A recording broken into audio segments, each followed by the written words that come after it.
Tout d'abord, je vous remercie d'être venu. Puis je me remercie aussi d'être venu. Et je suis heureux que la PMT, grâce à Teresa, qui nous accueille et qui fait preuve d'un cœur immense, et puis aussi Catherine, qui est opératrice, vous propagez cette technologie quantique dans cette région. Parce qu'en fait, c'est quelque chose d'assez nouveau, et je vais essayer de vous l'expliquer le mieux que je peux dans la mesure de ce que je comprends. Parce qu'il faut dire que dans cette recherche qui a commencé il y a 11 ans et demi, je n'ai pas toujours la compréhension mentale et intellectuelle de ce que je fais. Si vous lisez le livre sur le diamant qui est sur Internet, vous avez à peu près une petite idée de comment j'ai démarré ce travail et comment j'ai dû tout lâcher dans la société pour faire cette démarche intérieure. Mais malheureusement, je n'ai que très peu de compréhension. Et je vais même vous dire, c'est que j'ai rencontré à 3 reprises des chercheurs du CNRS à la faculté Jussieu à Paris, qui eux-mêmes ne comprennent pas ce que je fais. Ils savent que c'est de la physique quantique, mais une physique quantique qu'ils ne connaissent pas. Et d'ailleurs, même les physiciens quantiques reconnaissent que dans la physique quantique, il n'y a pas de réponse. Et j'ai l'impression que c'est une science, comme disait Einstein, où la réalité dépend de l'observateur, qui n'est pas compréhensible par un mental ou un intellect linéaire et horizontal. Parce que si la réalité que je vois là dépend de ce que j'ai en moi, automatiquement on ne peut jamais voir la réalité. On ne peut voir toujours que son propre regard de la réalité. Et à partir de là, il n'y a plus rien d'explicable d'une manière linéaire, d'une manière carrée, d'une manière parfaite, parce que dans cette science, il n'y a plus de perfection. Tout est tout le temps mouvant, tout le temps change, ce qui peut paraître très perturbant pour le mental, très instable, et qui peut paraître même parfois contradictoire. À savoir que quelqu'un qui est arrivé à un stade de transformation intérieure, où il est exactement le miroir de tout ce qui se fait autour de lui, et que ce qui fait autour de lui est également le miroir de ce qu'il a, il peut paraître complètement paradoxal et contradictoire d'un jour à l'autre. Ce qui perturbe beaucoup les gens et qui fait qu'ils émettent des opinions parfois un peu dénigrantes à ce niveau-là. Voilà. Alors vous savez que le diamant est sorti il y a maintenant 6 ans et 2 mois, 3 mois, et qu'il y a toujours autant de demandes, sans que je ne fasse rien, qui viennent du Mexique, qui viennent de partout. Et elle continue donc son petit travail de baptême de l'ADN, on va dire sur toute la planète actuellement, et qu'on dirait que c'est une famille d'âmes sur Terre qui est attirée par ça. C'est assez étonnant. Moi je ne fais rien, puisque les conférences sur le diamant, je les ai arrêtées en décembre 2001, la dernière c'était à Lyon d'ailleurs, et ensuite il y a le bouquin sur Internet que les gens peuvent lire, donc on m'a demandé d'arrêter ça et de ne plus en parler, et je n'en envoie plus non plus. Parce que j'ai pas le temps de passer mon temps à la poste et à faire des colis, c'est impossible, ça prend trop de temps. Et à l'époque, cette eau diamant était faite grâce à des codes que j'avais mis dans des petits tubes en verre comme celui-ci. Donc vous connaissez, enfin certains connaissent, peut-être pas tout le monde. Et ces petits tubes en verre, on m'a demandé de les appeler ADN 850. En fait, dans ce tube que je mets au milieu d'un circuit oscillant, dont Lakowski était l'initiateur il y a déjà plus de 50 ans maintenant, je fabrique grâce à un mantra des spirales de lumière dedans, comme les spirales de l'ADN.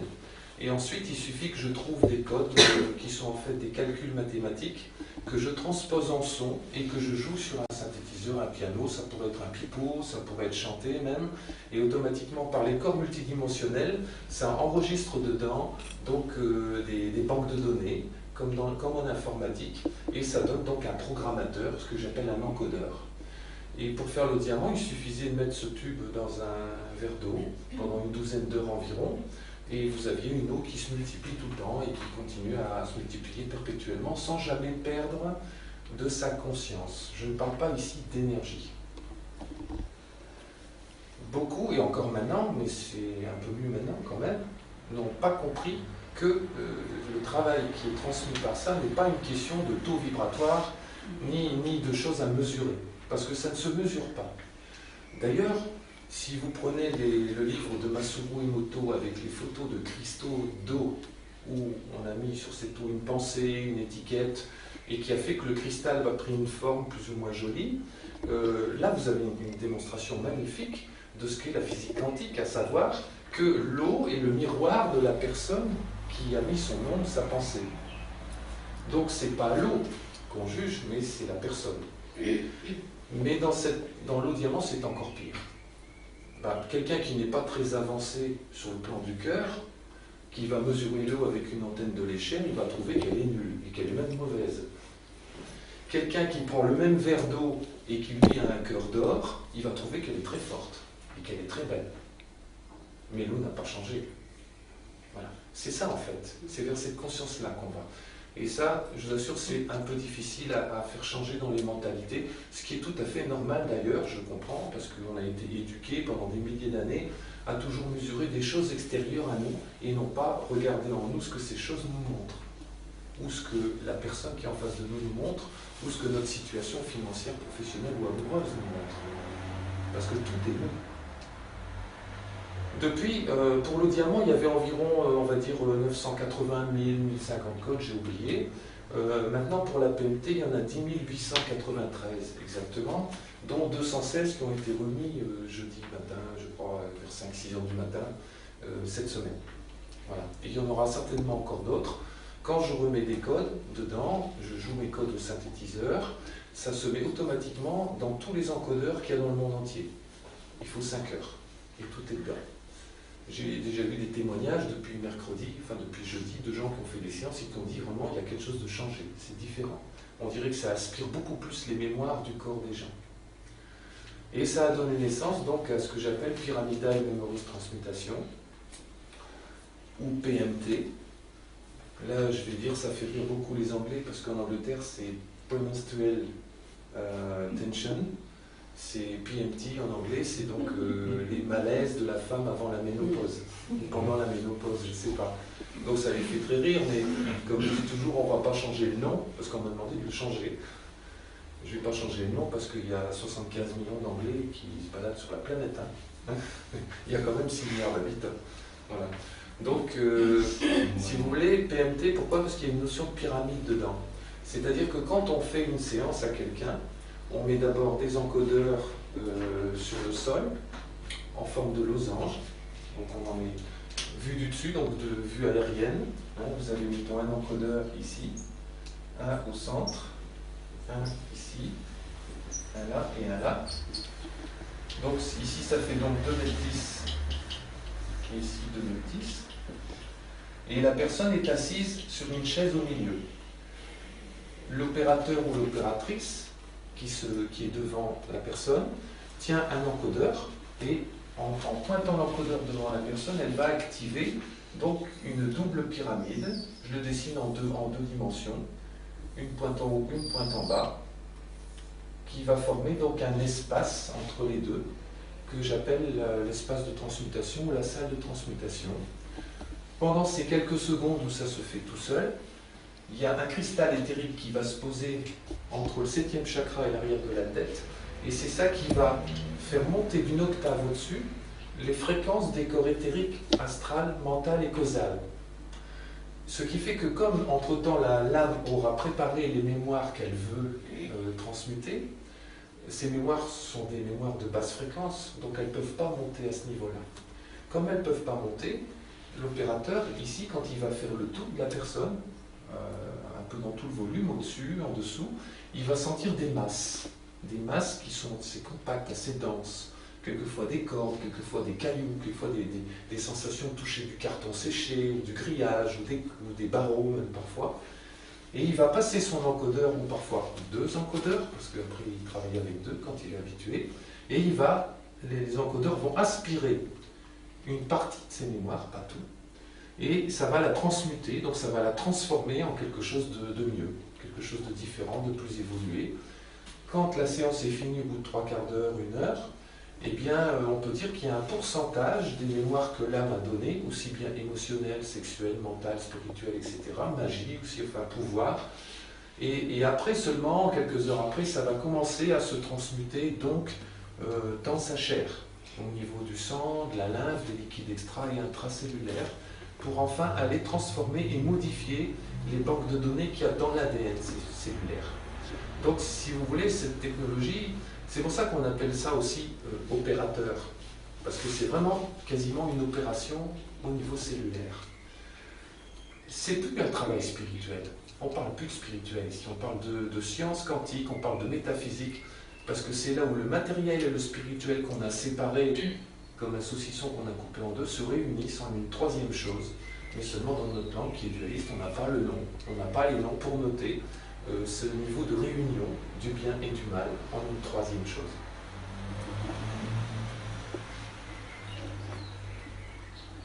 Alors maintenant, vous allez me dire à quoi ça sert de transmuter les mémoires. Parce qu'en fait, le problème des gens qui font cette démarche pour mieux vivre, pour mieux être, c'est qu'ils vont beaucoup chercher à l'extérieur des informations, et quelquefois, bien sûr, ça les aide à avancer, c'est beaucoup plus long, mais ils ne comprennent pas qu'à un moment, ils doivent quitter ce domaine qui est pourtant intéressant et nécessaire pour passer au niveau de la transformation. Parce qu'ils n'ont pas compris que l'environnement qui les voit, aussi bien l'environnement financier, l'environnement familial, l'environnement amoureux, l'environnement professionnel, l'environnement même de l'habitation ou de la géographie de là où on habite, tout ça n'est que la projection des mémoires karmiques dans les cellules. En fait, ce sont des restes de karma, ce sont des miels de karma, et ils n'ont pas compris que c'est ça qui les a amenés à vivre à tel endroit, avec telle personne parfois, avec tels enfants, tels parents, tel chef au bureau, ou tels employés si c'est un patron. Et ils n'ont pas compris ça encore. Parce qu'on les a trop habitués à chercher toujours à l'extérieur une solution, alors que la solution, elle est à l'intérieur. Il n'y en a pas à l'extérieur, il n'y a jamais d'autre. En fait, dans le livre sur le diamant, je parle d'un exemple où l'être humain serait comme un projecteur de cinéma. Et ces mémoires, c'est un peu la bobine de film. Pardon. Cette bobine va projeter sur un écran, je vais dire l'écran de l'entourage, elle va projeter le film, des images qui vont tourner les unes après les autres. Et souvent, et moi j'ai fait la même chose, on a toujours essayé d'aller corriger l'écran. Alors on a beau taper dans l'écran sur la tête de quelqu'un qui ne nous plaît pas, le film continue. Hein. Et quelquefois on change de cinéma, c'est-à-dire qu'on change de relation, on change de boulot, tout, puis on retrouve le même film ailleurs, avec d'autres têtes. Mais c'est le même film. Alors à force de changer de cinéma, eh bien, un beau jour, quand même, ça se transmute parce que la souffrance, ça fait changer les mémoires à l'intérieur. Mais là, on le subit, on ne comprend pas trop ce qui se passe et c'est très long et pas facile à vivre, c'est pas commode. Et c'est comme ça que les mémoires se transmutent, par la souffrance. Dans ceux qui ne sont pas au courant, qui sont encore ignorants de ce système.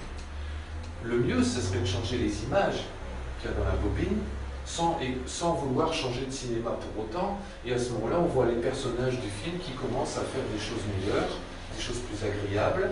Quelquefois, un personnage qui ne veut pas changer, il s'en va. Il y en a un autre qui arrive, qui est plus agréable et plus commode pour la personne qui comprend ces choses.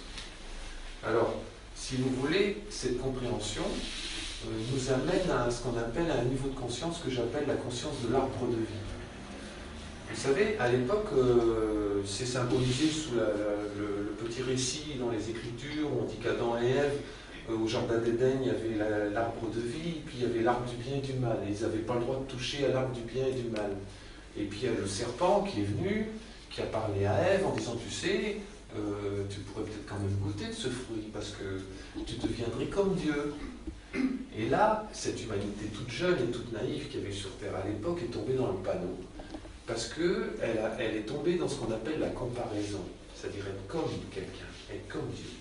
Et ils n'ont pas compris la ruse du serpent qui lui disait, mais il n'a pas dit, d'ailleurs il n'a pas dit, il l'a bien caché, il dit, tu ne seras plus Dieu, tu seras comme Dieu.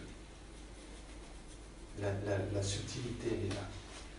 Et le fait qu'ils ont commencé à produire des actes où ce niveau de conscience de l'arbre de vie s'est scindé en deux, s'est diffracté en deux pôles opposés, que j'appelle le pôle plus et le pôle moins, ils sont tombés dans ce niveau de conscience qu'on appelle le niveau de conscience de l'arbre de la connaissance du bien et du mal. Et on tourne là-dedans dans ce match de tennis depuis maintenant plus de 400 000 ans. Et on est encore là-dedans. D'ailleurs, vous avez remarqué ces derniers temps, comme toutes les instances, que ce soit les sociétés, les associations, les pouvoirs gouvernementaux, vous n'avez pas remarqué qu'ils veulent faire le bien? C'est très fort, hein, même en Amérique, hein, contre le terrorisme, l'islamisme. On veut faire le bien, on veut protéger, il faut la sécurité, tout ça. Et vous avez remarqué que plus ils veulent faire le bien, plus on attire quoi? Le mal. Parce que si vous faites 10 kilos de bien, vous attirez 10 kilos de mal. Et ce qui a détruit le monde, comme diraient les dialogues avec l'ange de Gita Malas, c'est le vouloir bien faire. Parce que quand on veut bien faire, c'est une prétention de l'ego. On n'a pas à vouloir bien faire. On n'a même pas à bien faire. On a juste à se transformer et à se trouver soi-même et à comprendre qui on est réellement. Je vais vous expliquer quelque chose maintenant. C'est Stéphane Lévy, là. Ils sont de là. Ah ben c'est l'autre, le vert là. Ouais. Faudrait bien avec de Avec l'alcool. l'alcool. Oui, c'est pas grave, de toute façon j'ai un petit Ah, peu mais de attends, je vais table. le Faut faire. écrire dessus. Faut écrire dessus. On va habituer. Dans les milliers de mémoires que nous avons en nous, il y a cette dualité du bien et du mal en nous. Par exemple, dans un individu, on va prendre un exemple. Vas-y. Ça marche comme ça. Yes. Voilà. Antonie. Oui, ça va. Voilà, il y a des mémoires qui ne voulaient pas s'effacer. Voilà. Dans chaque individu, il y a dans nos mémoires, comme on a vécu là-dedans, jusque maintenant encore, on a forcément le plus et le moins, c'est-à-dire le bien et le mal. Et on a toujours les deux. On n'a jamais l'un sans l'autre, c'est pas possible. Par exemple, prenons le cas, mettons, d'une personne ici. On va dire que dans son logiciel, on pourrait dans son programme, elle a des mémoires qu'elle n'exprime pas. Je vais les appeler les mémoires moins, les mémoires non exprimées, négatives, mais dans le sens où elles ne sont pas exprimées. Parce que dans ces mémoires négatives, il peut y avoir l'altruisme, la générosité. Vous voyez, on n'est plus dans le bien et du mal tel qu'on l'imagine dans la conscience collective. Et puis ici, cette personne, elle va exprimer. Donc elle est consciente, là, qu'elle va exprimer quelque chose. Quand je dis conscience, ce n'est pas toujours vrai. Parce que quelquefois, il y a des expressions dans l'énergie dont la personne n'est pas consciente, mais ça s'exprime quand même. Eh bien, il y a une loi que j'ai remarquée déjà depuis plus de 10 ans. C'est qu'une personne exprime toujours, c'est une loi infaillible, le contraire de ce qu'elle a là. En tout cas, dans les comportements. Par exemple, une personne, ici, qui exprime la douceur. Vraiment la personne très douce, qui ne fait pas de mal à une mouche, qui est toujours très tendre, très douce, très souriante, très collante comme ça. Si elle n'a pas fait une transformation en elle, vous pouvez être sûr ici qu'il y a l'agressivité, la violence, le côté intolérant, le côté qui condamne, qui transperce, qui scie les choses. On va mettre ici, mettons, violence. Là, on pourrait mettre douceur, côté serein, la paix, quoi. Voilà, on va mettre le mot paix. Cette personne-là, elle n'est même pas consciente qu'elle a de la violence. Mais vous savez comment elle pourrait en prendre conscience? Quand elle dit « Oh, elle fait une violence, j'aime pas. Je peux pas les regarder. Ça m'irrite. Parce que je suis contre la violence. » Et cette femme-là, cette femme ou cet homme-là ne pourra pas regarder un film où il y a de la bagarre ou des tueries et tout ça. Pourquoi? Parce que ça va taper là-dedans. Et elle va avoir ce qu'on appelle une réaction. Donc pas une action, une réaction. Et la réaction, c'est quoi? C'est le rebondissement d'une situation extérieure sur une partie des mémoires qui n'a pas encore été transformée.